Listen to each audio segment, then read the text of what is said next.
Melanie Griffith's story is one of those Hollywood narratives that seems plucked from the realm of fiction.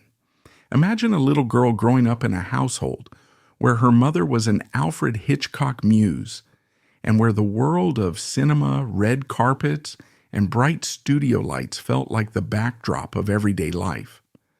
That little girl, who was born on August 9th, 1957 in New York City, didn't just inherit a flair for performance, she was practically infused with it by virtue of her lineage.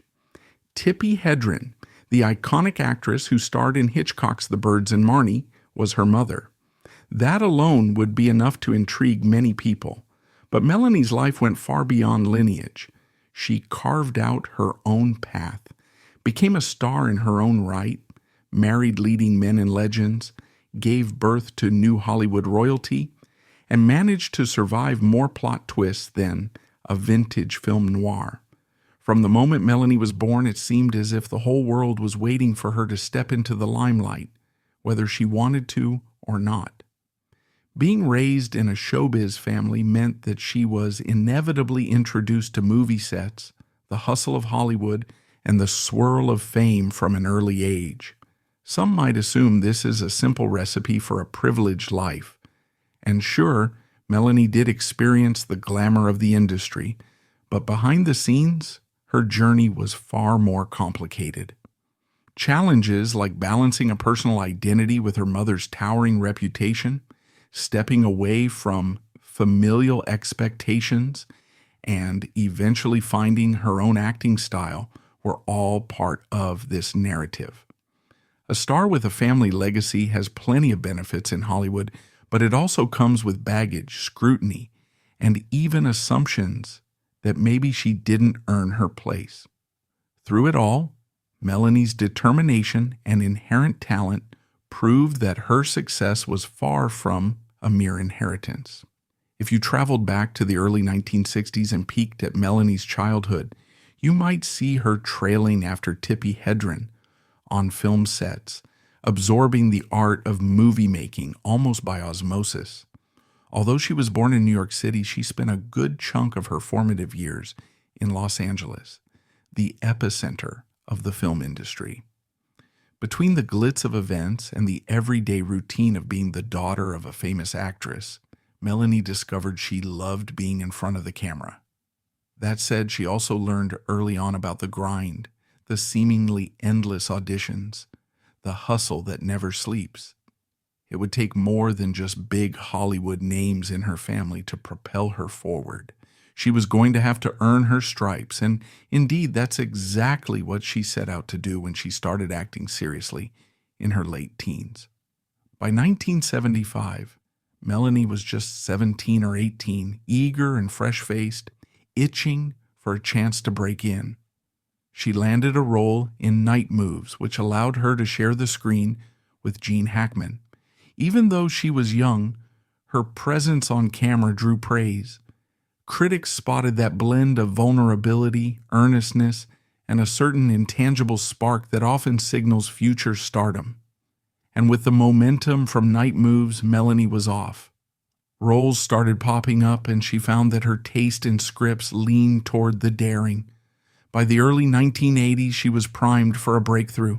She had the right mix of ambition and raw talent, plus an aura that balanced girl-next-door approachability with a hint of mystery.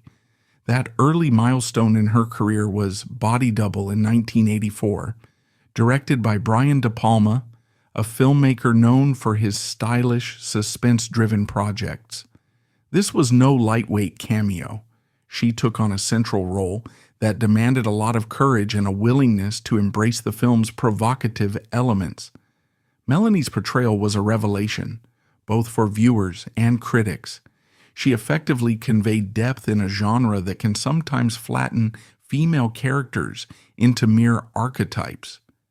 Body Double carved out a space for Melanie as a sort of boundary-pushing actress, one who could handle the dark, the erotic, and the intense without losing the sympathetic quality that kept audiences on her side. Not everyone can navigate the complexities of a De Palma film and still come out shining. But Melanie did, setting the stage for her next and most iconic chapter. That chapter, of course, was Working Girl, released in 1988. The film cast her as Tess McGill, a secretary from Staten Island who dared to dream big in the cutthroat world of business. The role was comedic, it was empowering, and it landed right at the intersection of romance and drama. This time, critics weren't just praising her performance in passing, they were awarding her. She received an Oscar nomination for Best Actress and managed to snag a Golden Globe for her work. Working Girl remains one of those iconic late 80s films that represent a moment in cultural history when women's roles in the workplace were being re-examined in mainstream media. Melanie's performance carried the movie. Here was a woman who refused to be undermined or overlooked, who harnessed her street smarts, humility, and raw determination to climb the ladder in a male-dominated environment. It resonated with wide swaths of viewers who recognized the struggles of trying to break free from expectations and from the class or gender constraints that held them back. In many ways, that was a theme Melanie knew all too well in her personal life. Stepping out from the shadows, forging her own identity, and navigating a system that can be both opportunistic and merciless. Yet as Melanie Griffith's star soared, she was also living a life that sometimes felt too dramatic, even by Hollywood standards. She's been married 4 times in total, but 3 major figures, Don Johnson, Stephen Bauer, and Antonio Banderas, played central roles in her life, with Don Johnson making 2 appearances in her marital timeline, no less. Her first marriage to Don Johnson in 1976 was brief, a kind of youthful whirlwind that ended almost as quickly as it began. Their relationship, which began when she was still in her teens, was the stuff of tabloid headlines. Their union proved that love can be both passionate and unstable, especially when fueled by the intensity of 2 dynamic personalities in the glaring Hollywood spotlight. They divorced after just a few months, and people thought that was the end of that. But of course, fate had other plans.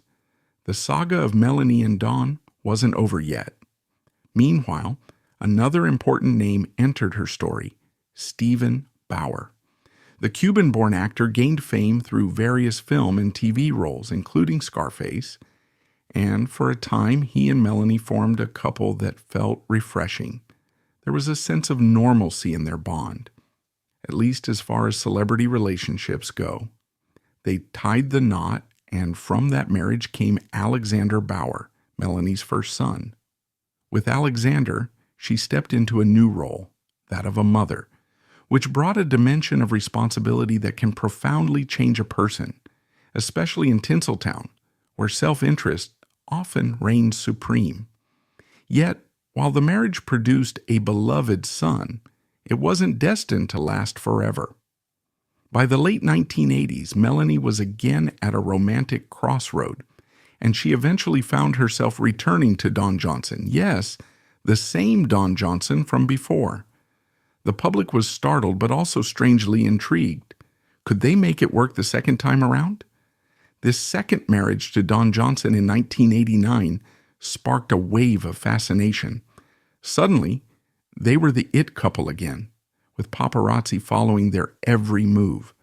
But it wasn't just old chemistry that rekindled. They also had a daughter, Dakota Johnson, who would go on to become a star in her own right. Dakota's birth felt like a Hollywood prophecy fulfilled, as she inherited not just the looks but also the acting chops that would later make her a household name for an entirely new generation. There's something inherently cinematic about having Tippi Hedren as your grandmother and Don Johnson and Melanie Griffith as your parents. It's like a living, genealogical tapestry of star power. Yet while the public marveled at this famous child, Melanie and Don soon discovered the old issues that had led to their first breakup weren't magically resolved. Their second marriage held on for several years this time, but ultimately they parted ways in 1996. Despite the heartbreak, from that union came Dakota's entry into the world, and that alone remains a significant part of Melanie's family legacy.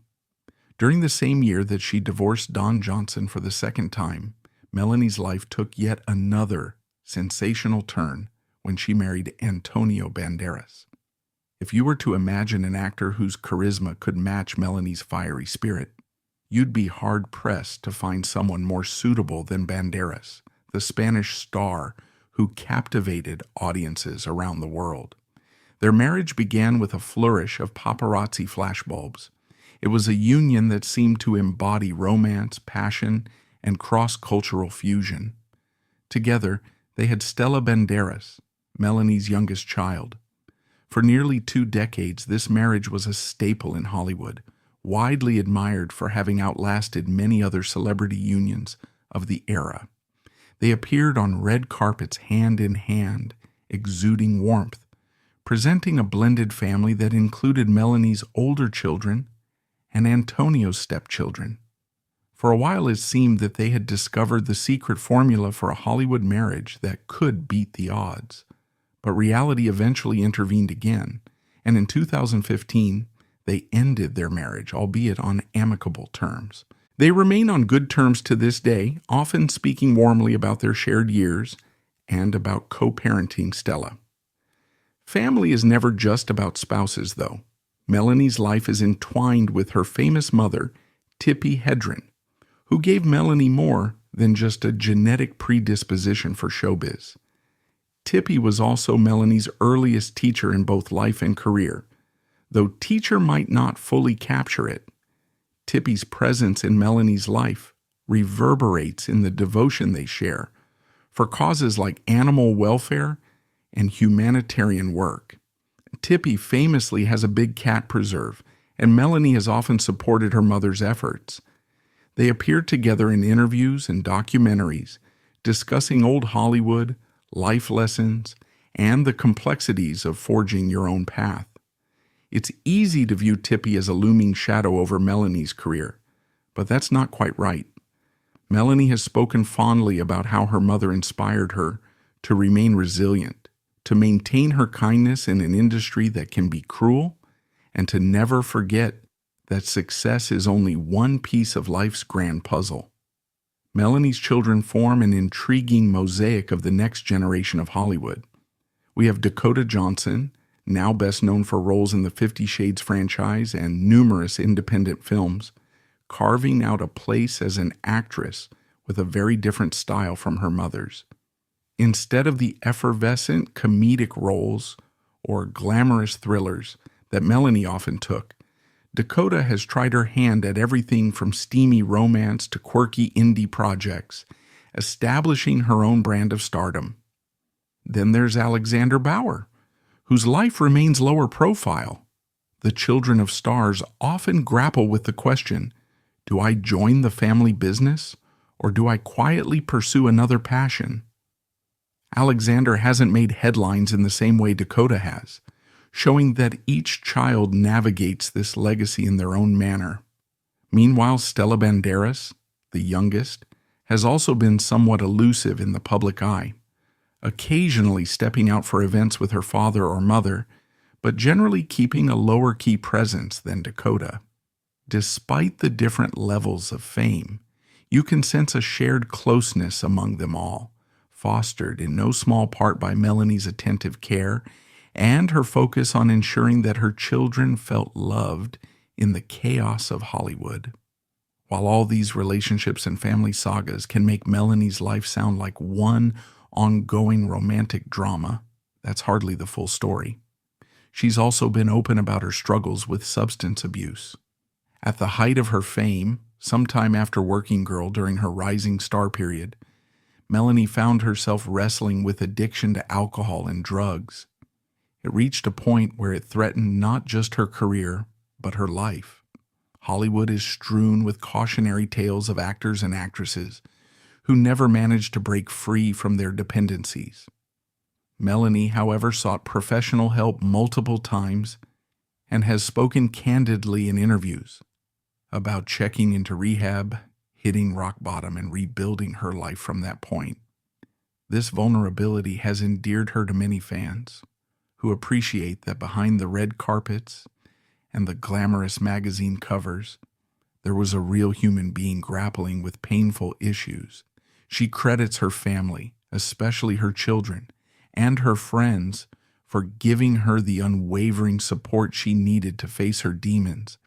It's never a perfect, linear process, and relapses happen, but Melanie has shown remarkable resilience, each time choosing to fight her way back to sobriety. That resilience is woven into her later career moves as well. The 1990s saw her in films like Pacific Heights and Milk Money, not always box office hits, but roles that showcased her comedic timing and her capacity to inject warmth into a character.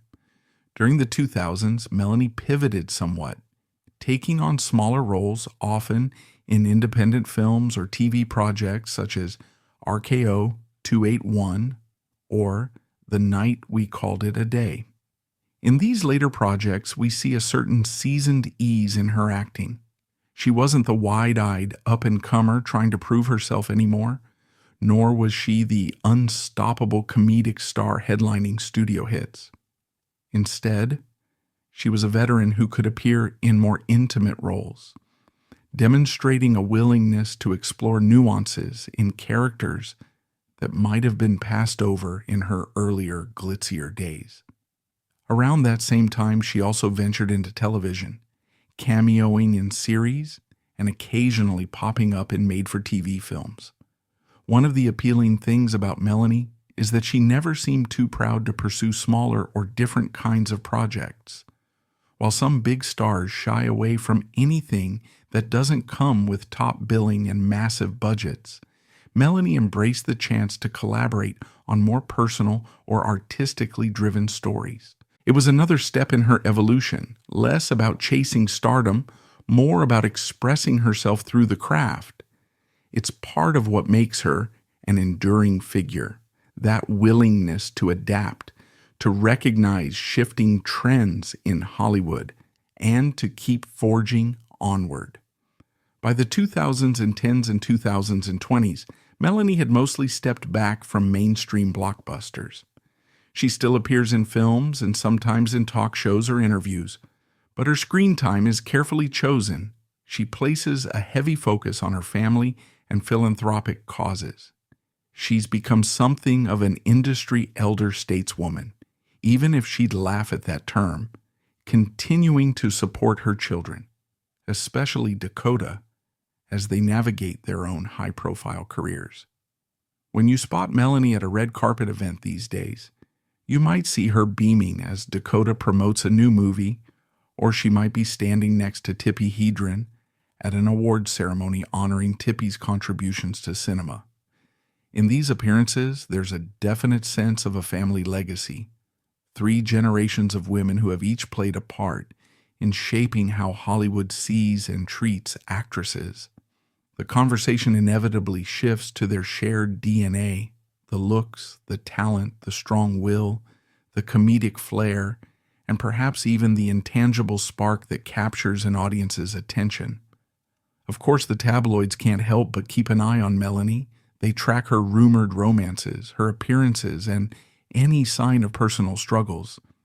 But by now, she's far more skilled at navigating that onslaught of media interest than she was in her 20s. She's developed what appears to be a healthy disregard for gossip, focusing on what matters to her, whether that's traveling, spending time with her children, working in animal rights, a passion inherited from Tippi, or occasionally returning to the screen for a role that piques her interest. You get the feeling she's found a measure of peace in an industry that's not exactly famous for offering tranquility. People often forget, too, that while her primary identity is that of an actress, Melanie Griffith has also dabbled in production, lent her name to causes, and pursued creative ventures that don't always show up in splashy headlines.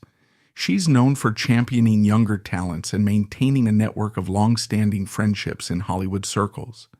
Her warmth and approachability might come as a surprise to those who only know her from her glamorous roles or from the sensational marriages. In interviews, she frequently expresses gratitude for the roles she's had, the co-stars she's worked with, and the directors who believed in her, even while acknowledging the challenges that come with being a celebrity since adolescence. The question often arises, where does Melanie Griffith stand in the grand tapestry of Hollywood actresses? Some critics might place her among the top-tier leading ladies of the 1980s and early 1990s, thanks to the cultural impact of Working Girl and the critical buzz around Body Double. Others emphasize that her filmography might not be as deep as that of actresses who consistently chase prestige projects year after year, but labeling her in any narrow way misses the point. Melanie isn't just about the Oscars she was nominated for or the blockbusters she headlined.